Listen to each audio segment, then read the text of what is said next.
Olá, sexto ano, boa tarde a todos. Hoje iremos dar continuidade ao nosso conteúdo de língua portuguesa. Gostaria que vocês pegassem os livros de vocês e abrissem na página 284, certo? Então, o nosso gênero textual que nós começamos a trabalhar dentro do capítulo 7, o nosso gênero textual é o artigo de divulgação científica. Como vocês sabem, o artigo de divulgação científica nada mais é que um texto onde há estudos científicos para explicar ou comprovar alguma coisa, certo? Então, no nosso segundo momento, nós vamos ler juntinhos a lista de desejos, está entre aspas, de Robert Boyle.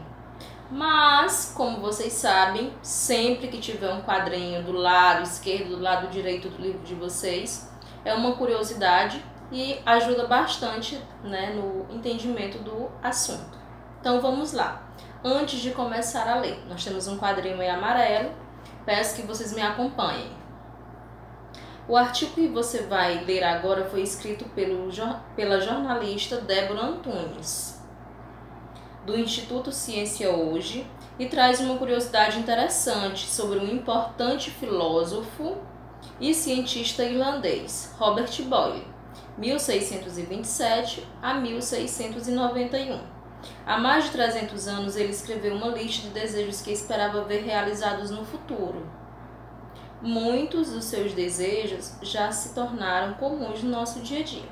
Então percebam que o texto foi escrito, pela jornalista Débora Antunes, que era um desejo, vamos dizer assim, um desejo distante, para o futuro de Robert Boyle.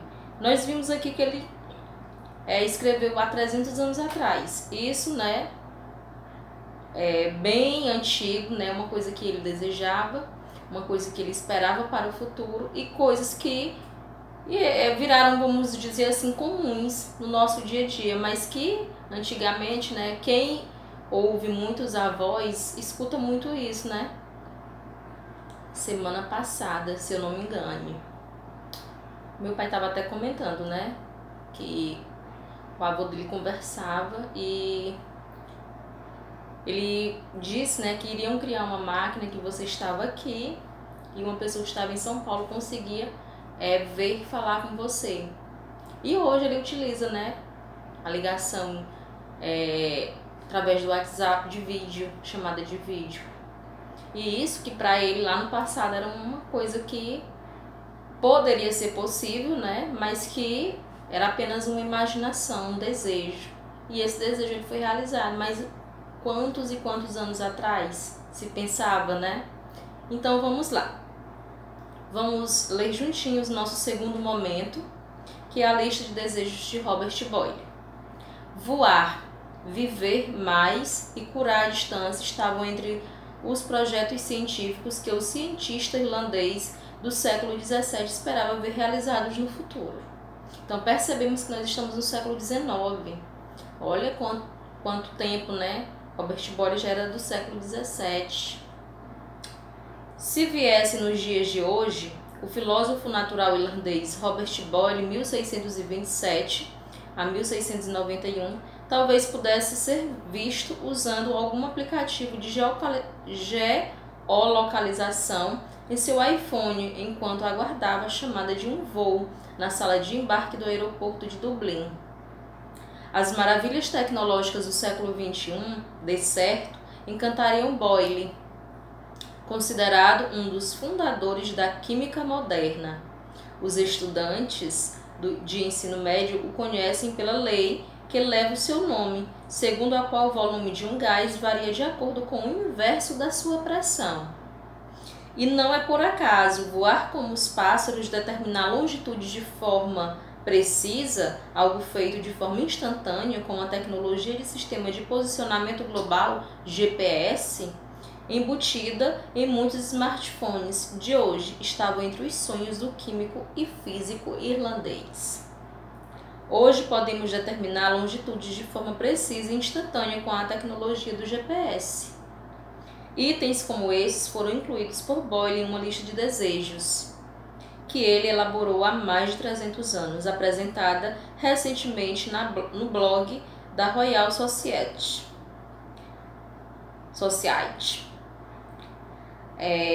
A enumeração reúne projetos científicos que o filósofo natural, como eram chamados os cientistas naquela época, esperava ver realizados no futuro. É interessante notar que entre os 24 itens da lista estão objetivos que 3 séculos depois permanecem entre os anseios da humanidade, com o prolongamento da vida. Esse desejo, é verdade, se concretizou, em parte, desde então. Alguém que nascesse na Inglaterra no século XVII não tinha expectativa de viver além de 40 anos. Hoje, a esperança de vida do Reino Unido é de 79 anos, praticamente o dobro do que era na época de Boyle. Aí nós temos aqui um subtítulo, né? Desejos possíveis e impossíveis. Vamos lá. Outros desejos do irlandês refletem avanços da ciência e da tecnologia desde então, como a cura de doenças por meio de transplantes e drogas para diminuir a dor, a própria arte de voar, desejo de número 3 da lista de Boyle, se tornou possível com aviões, asas deltas e outros equipamentos. A transmutação de metais, velhos sonhos dos alquimistas, que não poderia ficar de fora da lista de Boyle, também está ao alcance da ciência de hoje. O advento dos aceleradores, quase sai, de partículas permitiu levar adiante as possibilidades abertas com os trabalhos pioneiros do físico britânico Ernest Rutherford, 1871 a 1937, no início do século XX. Mas alguns dos itens da agenda científica de Boyle para os séculos por vir permanecem na esfera de ficção. Recuperar a juventude ainda é um desejo inalcançável.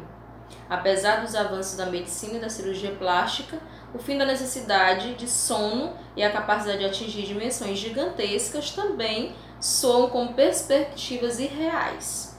Aí nós temos aí, né, no caso, né, a assinante que escreveu, a jornalista Deborah Antunes, e nós temos aqui duas figuras. A primeira é detalhe do retrato de Robert Boyle, pintado por volta de 1689 por Johann. Medicamentos para melhorar a memória, exaltar a imaginação e promover o sono tranquilo e sonhos agradáveis estão na lista de desejos de Boyle. De desejos formuladas por ele há mais de 300 anos. E a outra figura é o manuscrito de Boyle com as prioridades da agenda científica para o futuro. Esteve na exposição em Londres até novembro de 2010. Então, nós temos aqui um dicionário, né? Tem algumas palavras que vocês poderão não saber o significado, é bom que vocês olhem. Nós temos Dublin, que é capital da Irlanda, como vocês viram, Robert Boyle é irlandês. Nós temos decerto, a palavra decerto significa certamente, como se fosse uma concordância, né, de alguma frase. Transmutação é a transformação. Alquimistas, os alquimistas eram uma espécie de químicos na Idade Média. Seu desejo era descobrir um remédio capaz de curar todos os males e uma substância que pudesse transformar os metais em ouro. Eita, que esses alquimistas aqui são feras. E advento é como se fosse a chegada, né? Como se fosse, não, é a chegada. Então percebemos aqui, né, que a jornalista ela deixou bem claro os desejos de Robert Boyle, né? E vocês poderão observar que alguns dos desejos dele, né, há 300 anos atrás, nós estamos utilizando, né? Que não foi impossível. E nós temos ainda, né, dentro da lista, onde ela coloca um subtítulo, né, a jornalista ela fala dos desejos que foram possíveis e também dos impossíveis. E vimos aqui a figura de Robert Boyle, né, e o manuscrito também dele. Então, Para nossa próxima aula, vocês irão ficar com uma atividade desvendando os segredos do texto, que é onde vocês irão, né, através do texto, responder e depois me enviarem. A atividade ela está na página 286 e vai até a 288, certo? Então vocês vão nesse momento. E na página 287 já vou também ressaltar que nós temos um Aprenda Mais. Eu já vou logo falar, vocês irão ler também. Também é importante, né? Eu sempre falo, sempre enfatizo sobre esses quadros. Aí nós temos lá a relação da sinonímia. Entre as palavras deve considerar sempre o contexto de uso. E, fundamentalmente, as relações de sentidos expressas. Por exemplo, as palavras homem e garoto. Tanto podem apresentar relações de sentidos semelhantes quanto opostas. Veja, então, muito das palavras da língua portuguesa depende do contexto. Sempre falo isso para vocês. Analisem o contexto. Geralmente, quando alguém me pergunta em sala, em provas, alguma palavra, professor, o que significa isso? Eu gosto de dizer, leia a frase, para mim escutar, para mim saber do que se trata. Então, é muito importante que vocês analisem o contexto, certo? Às vezes, uma palavra sinônima são palavras que têm o mesmo sentido, né, o mesmo significado, mas como vocês viram aqui, nós temos, da mesma forma que elas podem ser parecidas, né, elas podem também ser opostas, dependendo do contexto. Vamos lá. 1. Nasceu meu garoto, é um homem. 2. Tenho 30 anos, sou um homem, não sou nenhum garoto. Então percebam aí a diferença, né, dentro do contexto das palavras utilizadas. Na frase 1, a relação se sentindo é de semelhança. Já na frase 2, o sentido é de oposição, chamamos de antônimas, as palavras que no contexto apresentam sentido contrário.